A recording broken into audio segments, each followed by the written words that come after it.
Unclaimed Financial Assets Authority. Receive, safeguard, reunite.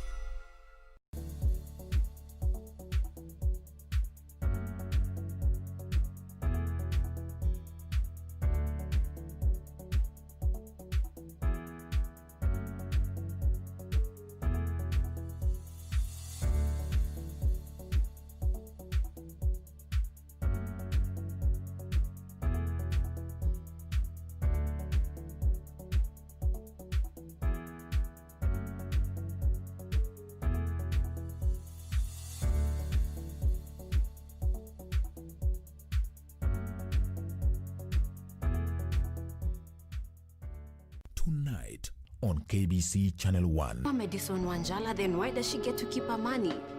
Kwa sababu watoto ni innocent. To just leave like that. I was worried, we all were. Would you have done things differently if you were in my shoes? I am getting a divorce. Na train nimekuwa nikitrain lakini na train ya nini? Mbona train ya self defense kwa sababu inaonekana kuna game itafanyika hapa soon. Don't get too cozy. This one uses people and spits them out when she's done. Ask her supposed son. Get out, bull. Whatever happens, I will not drop you. Stop being paranoid and get back to your training.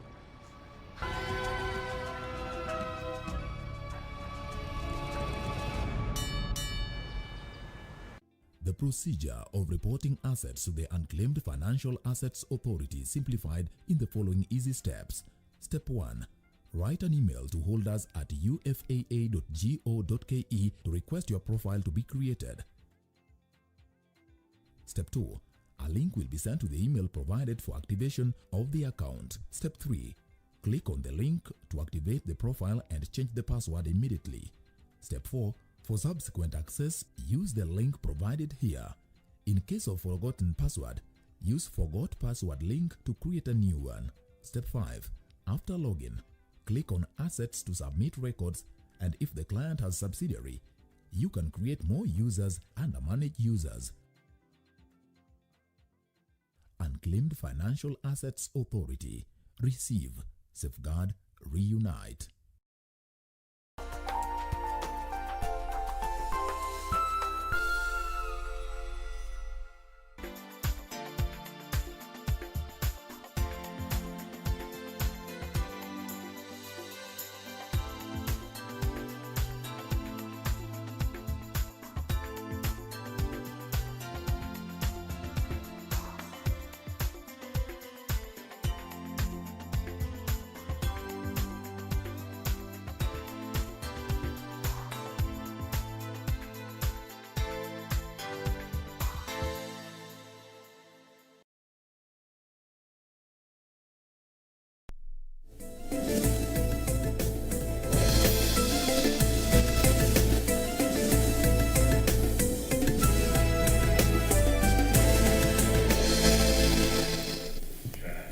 Sadakta mtazamaji, ni siku nyingine tena, siku ya tarehe 29 mwezi Oktoba 2020.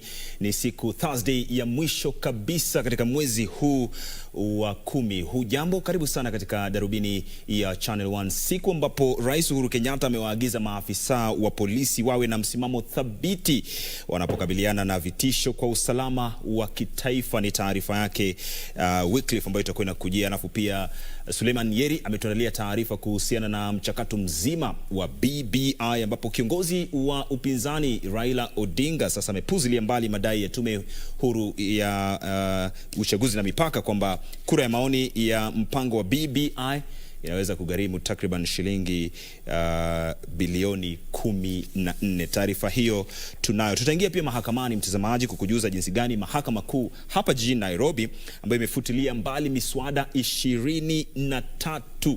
Ni miswada ipi hiyo? Keti nami kadi tamati mwa Darubini ya Channel 1. Lakini kabla ya chochote, taarifa kuu.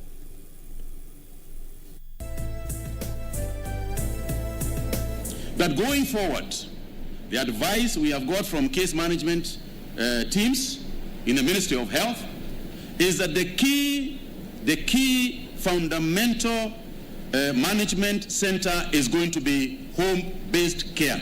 Wizara ya Afya yaonya kwamba huenda ikatangaza vikwazo vikali zaidi iwapo Wakenya hawatazingatia kanuni zilizowekwa za kuzuia kusambaa kwa ugonjwa wa COVID-19. We are not planning for now to shut down because of the COVID. If that time comes, we shall tell you. Wizara ya Elimu yasema haitafunga shule licha ya ongezeko la visa vya maambukizi ya COVID-19 humu nchini.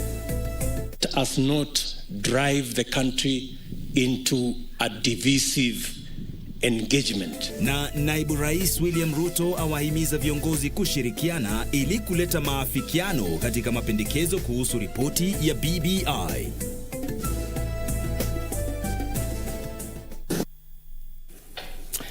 Nam, karibu sasa tuende sawa hadi tamati mwa Darubini ya Channel 1. Shukrani sana. Huyu anaitwa Lensa Odingo. Mimi ni Isaac Lemoka @Lemoka na pia @KBC Channel 1. Naam, moja kwa moja tuanze na taarifa kuu ambapo Wizara ya Elimu imesema serikali haiwezi kufunga shule kutokana na kuongezeka kwa visa vya maambukizi ya ugonjwa wa COVID-19 hapa nchini. Waziri wa Elimu Profesa George Magoha amesema wanafunzi wataendelea na masomo yao, lakini madarasa mengine watasubiri kwa muda zaidi kabla ya kurudi shule. Akiongea hapa jijini Nairobi, waziri huyo wa elimu amesema wazazi wanafaa kusaidia kuhakikisha kuna usalama wa watoto wao. Serikali haina mpango wa kufunga shule kufuatia kuongezeka kwa visa vya maambukizi ya ugonjwa wa COVID-19 nchini. Wanafunzi 17 na walimu 33 wamepatikana na ugonjwa huo tangu kufunguliwa tena kwa shule wiki 2 zilizopita. Wizara ya Elimu imewahakikishia wazazi kwamba wanafunzi walioko shuleni ni salama, lakini pia wazazi wanafaa kutekeleza wajibu wao. Yes, it is spiking. It's not only spiking in this country. And what we are grappling with is, do we open for the other children or not? That decision is yet to be made. And I want to say that from the information reaching me, I'm glad that all schools, even those who had attempted to open earlier, have buckled and gone back. They should just wait. Nobody wants our children to stay at home forever, but it has to be a collective responsibility. Waziri wa Elimu Profesa George Magoha amesema serikali haina mpango wa kuwaruhusu wanafunzi wengine kurudi shuleni kwa sasa. The examination timetable, there are no changes because, like I said, we are not planning for now to shut down because of the COVID. If that time comes, we shall tell you. So for now, the timetable for examination remains, and the children should be urged to continue to prepare. Ametoa wito kwa wazazi walio na wanafunzi katika shule za bweni kumaliza kulipa karo na kusaidia katika kutoa vifaa vya kujikinga na ugonjwa wa COVID-19. My plea to those parents, and I feel them, there are some who are retrenched and there are some who lost earnings. But there are also a few who can come up and top up the fees they paid. Kuhusiana na mvua kubwa inayoendelea kushuhudiwa na kutishia kusababisha mafuriko katika shule mbalimbali, Magoha amesema serikali itajenga hema na kuwahamisha wanafunzi hadi shule zilizo karibu. Magoha alizungumza katika shule ya msingi ya Uhuru Gardens wakati wa ziara ya ukaguzi na kutolewa kwa dawati katika kaunti ndogo ya Lang'ata. Wakati huo huo, chama cha walimu wa shule za upili na vyuo wameunga mkono hatua ya serikali ya kutoa ruhusu wanafunzi wengine kurudi shuleni. Chama hicho kinasema usalama wa watoto unafaa kupewa kipaumbele. Germany and France are reconsidering another lockdown. Those are advanced economies with very good, robust health facilities. But in our situation, we are not very sure of whether we can proceed and deal with matters of health. So it would be disastrous to open schools when there is a high surge in infection. Irene Mchuma Odim, Darubini ya Channel 1 katika kaunti ya Nairobi. Asante sana Irene Mchuma Odim. Tugeukie taarifa zinazohusiana na naibu rais William Ruto ambaye sasa amewataka viongozi kushirikiana katika kuwafikia makubaliano kuhusu mapendekezo ya ripoti ya mpango wa BBI. Ruto ambaye alikuwa katika kaunti ya Kajiado alisema inawezekana kuwa na kura ya maamuzi bila pingamizi yoyote iwapo viongozi wataweka kando maslahi yao ya kibinafsi na kusema ripoti hiyo haifai kutumiwa kugawanya Wakenya.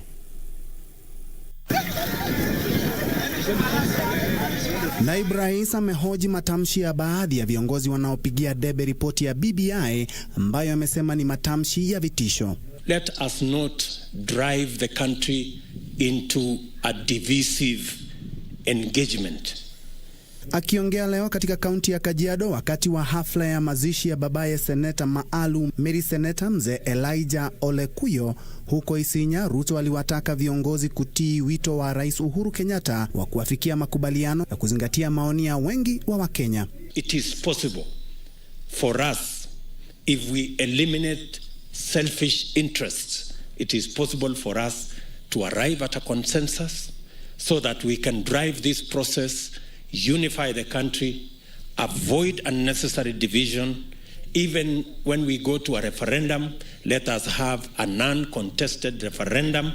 There is no gain for anybody to drive us into an us versus them, winners versus losers, this group versus that group. Pia Elgeyo Marakwet Kipchumba Murkomen amewataka wale wanaoshinikiza kuidhinishwa kwa ripoti ya BBI kukoma kupuzilia mbali maoni ya wale wanaotilia shaka ripoti hiyo na kuwataka kukomesha kiburi. Hii Kenya hakuna mtu wa Kenya A na Kenya B. Na hii Kenya haiendi mahali.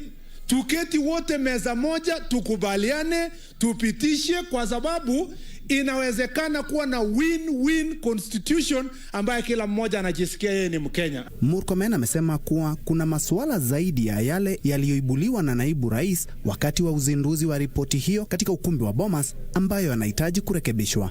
Mbunge wa Kandara Alice Wahome amesema kutoa maoni mbadala mbali na yale yaliyomo kwenye ripoti hiyo sio kupinga ripoti hiyo, na kusema rais alisema kuwa kuna nafasi ya mazungumzo ili kujumuisha maoni ya kila mtu. Nafikiri rais wetu pia alikubali kuna nafasi ya kuzungumza. Kama nia ya BBI ni kuweka nchi pamoja, sisi tutakuwa hiyo raini ya kwanza.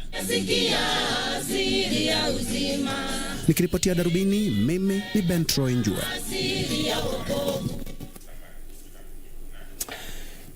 Na naibu mwenyekiti wa chama cha Jubilee David Murathe amewataka wanasiasa kukoma kuendeleza wazo la hasla, akisema linaweza kuwachochea vijana kutoka eneo la kati nchini. Murathe anadai kwamba hatua hiyo inaweza kurejesha nyuma mafanikio na huenda vijana wakaanza kujihusisha na makundi haramu ambayo yameleta madhara mengi sana katika maeneo mbalimbali hapa nchini.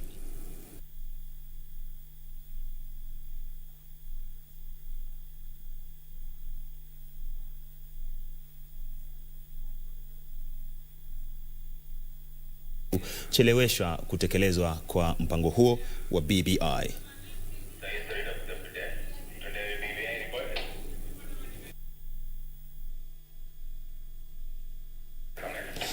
Sadakta mtazamaji, kunradhi kwa mkanganyiko huo, lakini taarifa ambayo inafungamana na taarifa hiyo ya BBI, kiongozi wa upinzani Raila Odinga amepuzilia mbali madai ya tume huru ya uchaguzi na mipaka hapa nchini IEBC kwamba kura ya maoni ya mpango wa BBI inaweza kugharimu zaidi ya shilingi bilioni 14. Raila alisema hivi karibuni kundi litachaguliwa kushauriana na IEBC na kubuni gharama halisi ya kura ya maoni, akisema katika demokrasia zinazostawi ambazo zinafanya uchaguzi wa kawaida, gharama kwa kila mpiga kura ni kati ya shilingi 100 hadi 200. Kwenye taarifa kwa vyombo vya habari, Raila alisema Kenya ina taasisi muhimu kama vile vituo vya polisi, shule, ofisi za serikali za kitaifa na za kaunti, magari ya serikali pamoja na uimarishaji wa mfumo wa usafirishaji, na kwamba gharama ya kuandaa kura ya maoni itagharimu chini ya shilingi bilioni 2. Alisema watu wengi wanaweza kutumia fursa ya uchaguzi kupora rasilimali za umma, kishangani kwa nini kura hiyo igharimu shilingi bilioni 14. Raila alisema masuala yaliyopendekezwa iliyoelezwa katika ripoti ya BBI ni kuhakikisha uchaguzi unaandaliwa kwa njia bora kuambatana na jinsi uandaliwe katika mataifa mengine ulimwenguni.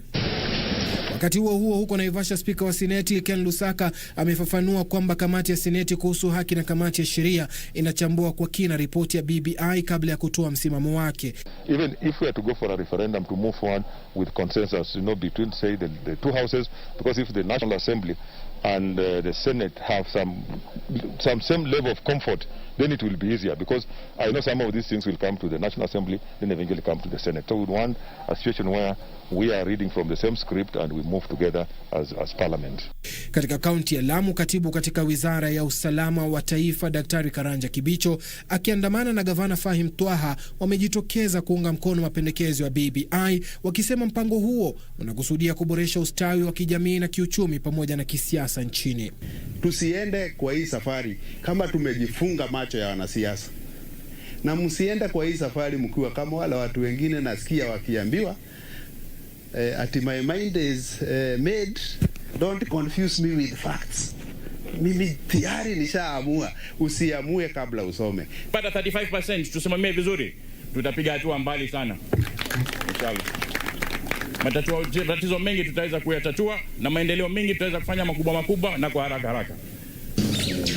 Wakati huo tume ya uwiano na utangamano wa taifa inataka wanasiasa kujadili ripoti ya BBI kwa busara bila kuchochea Wakenya. Tume hiyo iliyokuwa Murang'a inawataka Wakenya kutokubali kutumiwa na wanasiasa kuchochea ghasia. Eleza point zako bila kuchochea. Commission itaendelea kumonitor political rallies and social gatherings for hate speech, ama wale wanachochea wengine kwa misingi ya kikabila. Na hatimaye hapa Nairobi, kikundi cha vijana kinachojiita Youth for Kenya kimeapa kutounga mkono ripoti ya BBI kikidai inabagua baadhi ya jamii nchini. For the conversation to continue, we must have somebody who is a youth in that steering committee. From where we sit, we actually feel that as young people, there is a big meal that is BBI, and these smaller things that are being added are just sweeteners to help young people support a process and take people to a wedding. But we are not part and parcel. We are not the groom, and we are not even the bride, and we are not even eating rice in that particular wedding. Suleiman Yeri, Darubini ya Channel 1. Tukiachana na taarifa hiyo yake Suleiman Yeri, tuingie mahakamani. Mahakama Kuu jijini Nairobi imefutilia mbali miswada 23 inayohusu county ambayo ilipitishwa na bunge la kitaifa bila kuhusisha bunge la Senate. Jopo la majaji watatu limeamua kuwa hatua hiyo ni ukiukaji wa katiba. Lakini hata hivyo, mahakama hiyo imelipa afueni bunge la kitaifa kwa kusimamisha kwa miezi 9 swala la kutangaza kuwa bunge hilo ni haramu ili kutoa fursa ya kurekebisha hali hiyo. Bunge la Senate lilikuwa limewasilisha kesi mahakamani kupinga uhalali wa miswada iliyopitishwa na bunge la kitaifa, likidai kuwa miswada hiyo inahusu maeneo ya county kwa njia ya moja kwa moja, na kwa hivyo michango ya Seneti inahitajika jinsi ilivyoratibishwa kwenye sheria.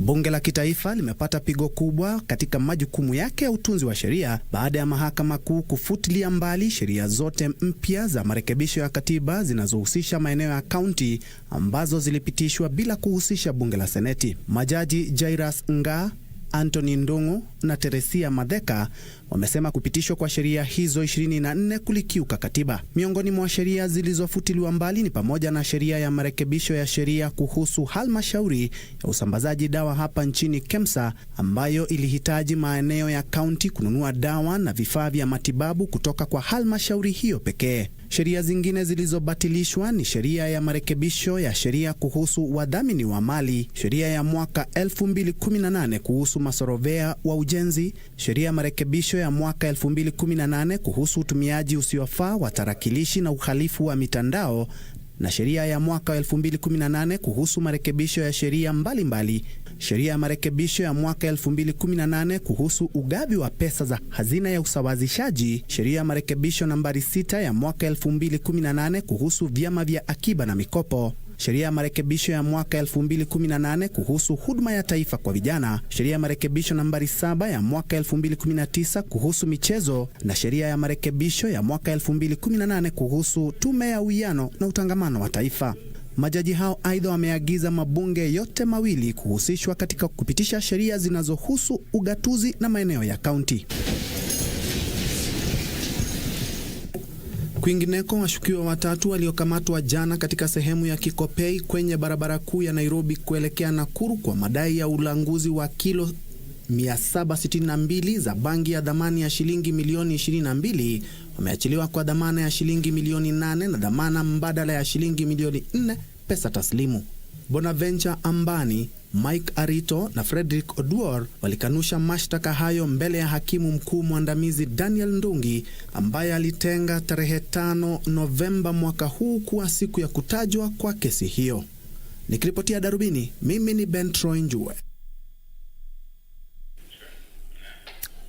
Na naibu mwenyekiti wa chama cha Jubilee David Muradhi amewataka wanasiasa kukoma kuendeleza wazo la hasla, akisema linaweza kuwachochea vijana kutoka eneo la kati nchini. Muradhi anadai kwamba hatua hiyo inaweza kurejesha nyuma mafanikio na huenda vijana wakaanza kujihusisha na makundi haramu ambayo yameleta madhara mengi sana katika maeneo mbalimbali hapa nchini. Akiongea hapa jijini Nairobi, Muradhi amesema wale wanaotaka maafikiano kuhusu mpango wa maridhiano wa BBI hawasemi ukweli, mbali wanataka kuchelewesha kutekelezwa kwa ripoti ya BBI. And that is what they are reincarnating, because it is very appealing to the young people, the touts, the people who feel that they are poor because you're rich. When then you have the rich versus the poor, you have the hustlers versus the dynasties, and you radicalize these young people. It is a recipe for chaos, it is a recipe for violence, and it is a recipe for disaster. And this is what the concerns are. But we are watching. And if he continues to try and radicalize our young people, our youth, our unemployed, instead of giving them meaningful economic empowerment agendas, like the BBI is trying to do, to create an enabling environment for these people to get gainful employment, not handouts. Na mtazamaji, ni awamu ya kwanza katika Darubini ya Channel 1. Zidi kutuma maoni yako na hisia zako kupitia mtandao wa Facebook na Twitter @KBC Channel 1 @Lemoka. Nisome mbili kabla ya kwenda kwenye mapumziko mafupi sana. Florence Kamende Muluya unasema kutoka Kibra, Makina na tizama habari na taarifa za corona, wacha nimeze Mungu ndio anajua ukweli uko wapi. Shukrani sana. Kevin Kiptupi unasema Nandi Sangalo tunawategea vizuri. Baba Kioko vile vile na Harrison Nthiwa, wengi sana hapa kupitia mitandao ya kijamii Facebook na Twitter wanazidi kututizama mubashara. Na kwenda kwenye mapumziko mafupi, mimi na mwenzangu Lensa Odingo. Hii ni Darubini.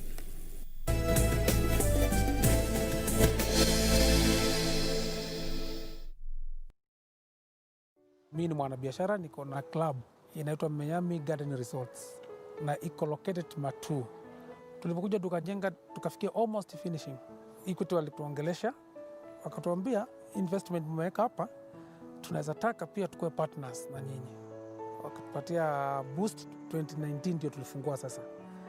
Miami ilikuwa ndio talk of the Matu. After ile support ya Equity ilibidi tu kustrangu sana. Kutoka mwezi wa pili, before hiyo mwezi ishe, mwezi wa tatu hivi, corona pia tukaanza kujiuliza sasa, hapa tuko na Equity, tuko na staff. Before tujue ya kufanya, wakakuja tena wakatupatia hiyo hope ya kwamba imesimama hapo kutushikilia. Mwanzo walikuja wakasema tu apply tupewe 3 months bila kulipa. Wakatuambia sio limit, in case ikifika huko na kuja change we can still extend. Si kama kuna bank nyingine ningeenda ingefikiria vile hiyo walifikiria. Tonight on KBC Channel 1. Madison Wanjala, then why does she get to keep her money? Kwa sababu watoto ni innocent. To just leave like that. I was worried, we all were. Would you have done things differently if you were in my shoes? I am getting a divorce. Na train nimekuwa nikitrain lakini na train ya nini? Mbona train ya self defense kwa sababu inaonekana kuna game itafanyika hapa soon. Don't get too cozy. This one uses people and spits them out when she's done. Ask her supposed son. Get out, Bull. Whatever happens, I will not drop you. Stop being paranoid and get back to your training.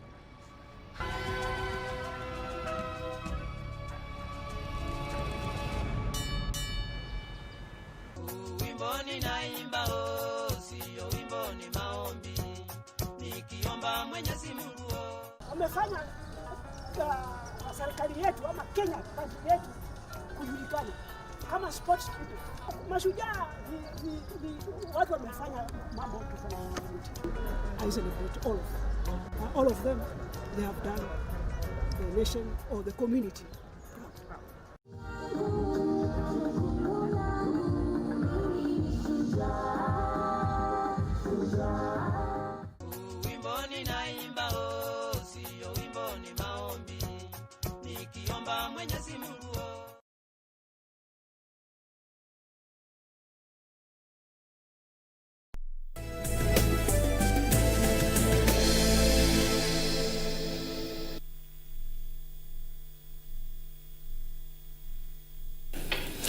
Vizuri sana, shukrani sana kwa kuzidi kutizama Darubini ya Channel 1 moja kwa moja kupitia runinga yako nambari 1 KBC. Awamu ya pili hii hapa.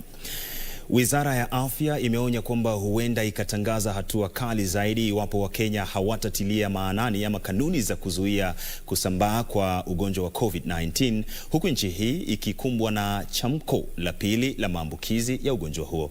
Na leo nchi hii imenakili visa 761 vipya vya maambukizi, huku wagonjwa 14 zaidi wakiaga dunia kutokana na ugonjwa huo. Waziri wa Afya Mutahi Kagwe amesema kuwa familia zitakabiliwa na mzigo wa kuwatunza jamaa zao wanaoambukizwa ugonjwa huo. Wizara ya Afya imekumbwa na hali tete kufuatia chamko la pili la maambukizi ya ugonjwa wa COVID-19 kufuatia ongezeko kubwa la visa vya maambukizi vinavyonakiliwa kila siku. Wizara hiyo inakabiliwa na changamoto ya kuhakikisha shughuli za kiuchumi zinaendelea, wakati huo ikijitahidi kunusuru maisha.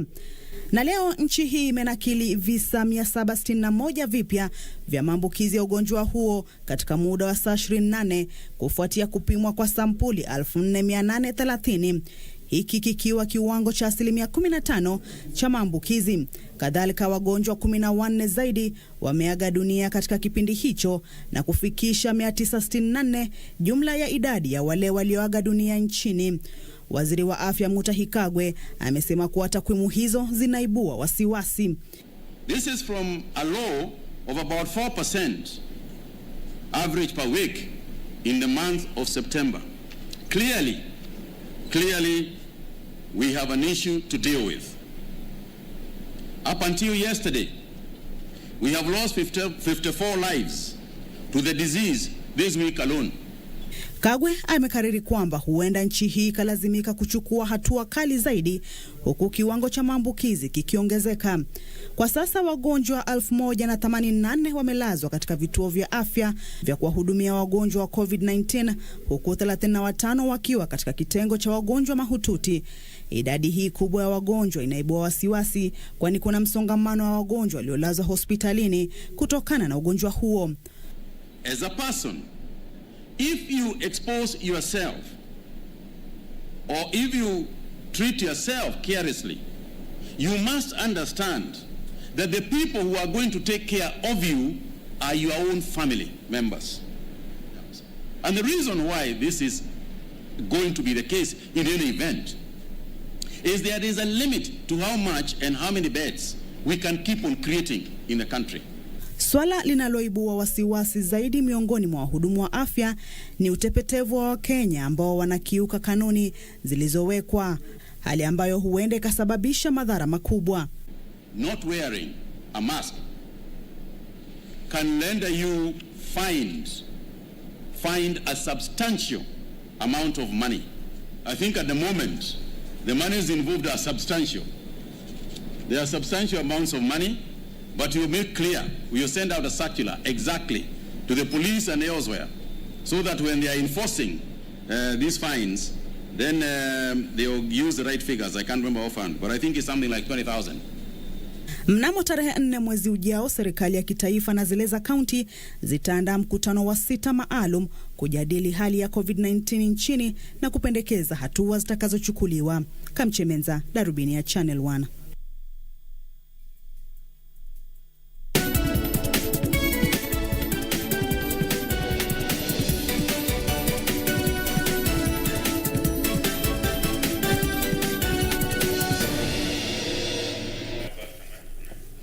Haya, tuangazie taarifa za biashara, mtazamaji. Wahudumu wa bodaboda milioni 1.4 wanatarajiwa kupewa mafunzo kuhusu usalama barabarani pamoja na sheria za trafiki kuanzia wiki ijayo. Mafunzo hayo yatakayoongozwa na shirika la kitaifa la huduma ya vijana hapa nchini chini ya Wizara ya Habari na Teknolojia itapelekea zaidi ya 40% ya wahudumu wa bodaboda kupata leseni ya kuendesha pikipiki. Huku watu milioni 4.8 humu nchini wakitegemea pikipiki kwa usafiri, serikali ina mpango wa kufanya sekta ya bodaboda kuwa rasmi kupitia utoaji mafunzo kwa wahudumu hao ambao wengi wao hawana leseni. Wizara ya Habari na Teknolojia inashirikiana na shirika la kitaifa la huduma ya vijana kutoa mafunzo kwa wahudumu milioni 1.4 wa bodaboda kuhusu sheria za trafiki na usalama barabarani. About 40% of bodabodas do not have licenses, and we hope even maybe before the end of this year they can all be trained. It's a it's a 1-week training. They get the full training and they all have licenses. They all have all the knowledge so that they can maintain the process. One of the challenges that we have been having as the riders is lack of driving licenses. You see, and the lack of road safety skills and etiquettes. Mafunzo hayo yatatolewa katika kaunti zote kwa gharama ya chini ya shilingi 750 kwa kila mmoja, kwani waendeshaji pikipiki hawana pesa za kutosha za kugharamia mafunzo. They cannot afford to pay those fees that were being paid to the driving school to make sure that they operate their licenses. That is why almost 90% of the riders in this country never had licenses. Training tutawapatia ndio wapate certificate ile watapata, alafu wapate license, tutaripisha shilingi 750 shillings. Zaidi ya 40% ya wahudumu wa bodaboda nchini hawana leseni, hali inayosababisha kuongezeka kwa visa vya ajali vinavyohusisha pikipiki. Kupitia mafunzo hayo, serikali inanuia kupunguza visa vya ajali. I want to urge all the bodaboda riders across the country to make sure that we support the government in this best initiative that they are giving to us. Ripoti ya Halmashauri ya Kitaifa ya Uchukuzi na Usalama Barabarani inaonyesha kwamba 10.5 ya visa 1022 vya ajali barabarani vilivyorekodiwa kati ya mwezi Januari na Aprili vinahusisha abiria wanaotumia pikipiki. Betty Kiptum, Darubini ya Channel 1.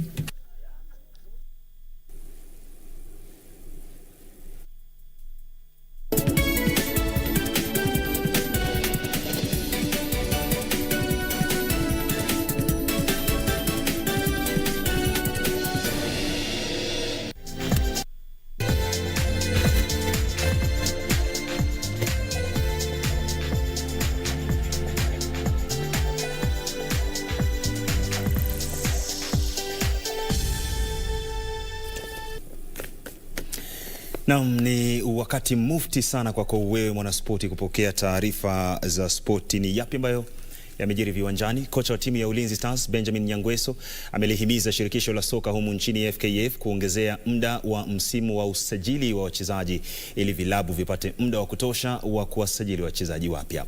Kipindi cha usajili wa wachezaji kilichong'oa nanga tarehe 10 Agosti kinatarajiwa kukamilika tarehe 2 mwezi ujao. Baada ya shirikisho la soka humu nchini FKF kufungua rasmi msimu wa uhamisho wa wachezaji tarehe 8 Agosti, vilabu tofauti vimewasajili wachezaji wapya kabla ya msimu mpya kung'oa nanga mwezi ujao. Hata hivyo, Ulinzi Stars haijamsajili mchezaji yeyote mpya kilabuni kufikia sasa. Kilabu hicho kinanuia kuwahifadhi wachezaji walioshiriki kwenye michuano ya msimu uliopita ambao walimaliza katika nafasi ya 4 kwenye msururu wa ligi. Kikosi nafikiri sijaongeza mtu sababu hakukuwa na hiyo time kwa heka ya mambo ya COVID. So far sijapata nafasi ya kuleta mtu. Bado niko na wale nilikuwa nao. Maybe kama wata extend kidogo window, watu wa train tutajua, kwa sasa huwezi chukua tu mtu aujua kwa aje. Wakati huo ulinzi ingali kurejelea mazoezi licha ya timu kadhaa kuanzisha mazoezi kwa kufuata kanuni za serikali za kudhibiti maambukizi ya virusi vya korona. Wakisema tutaanza tu tutatrain tukiendeleaga, but kama wanaweza tupea muda pia kidogo tutashukuru, ambapo pia haitawezekana sababu ya kalenda, lazima tuingiane na FIFA kalenda, so inakuwa ngumu, but sisi tutakuwa ready anytime. Wakisema tutaendelea, tutacheza tu vile hivyo, tuna ile mazoezi kidogo tutakuwa naye, though tutakuwa 100% fit. Timu hiyo ilimaliza msimu jana kwa alama 43 baada ya kutoa ushindi kwenye mechi 11 kutoka sare katika michuano 10 na kushindwa katika mechi 2. Frederick Muki, Darubini, michezo.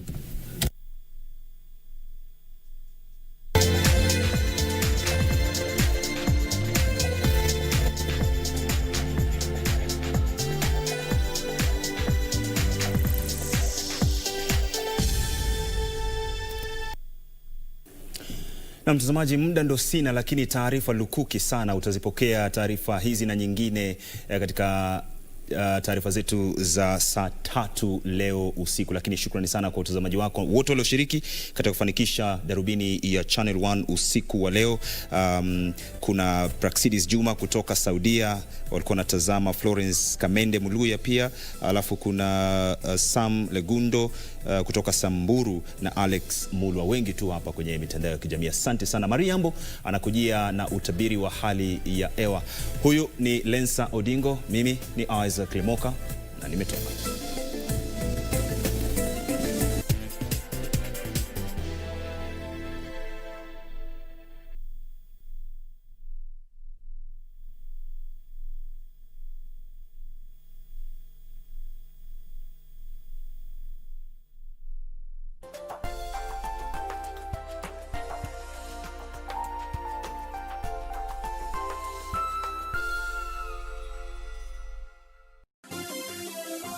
Vera Beauty College. Vera Beauty and Fashion College, with branches in Nairobi, Eldoret, Thika, and Meru. Did you know that we are a TVET-approved institution? We offer courses in fashion design, interior design in soft furnishing, event decoration, flower arrangement, event planning, hairdressing, barbering, and dreadlocks,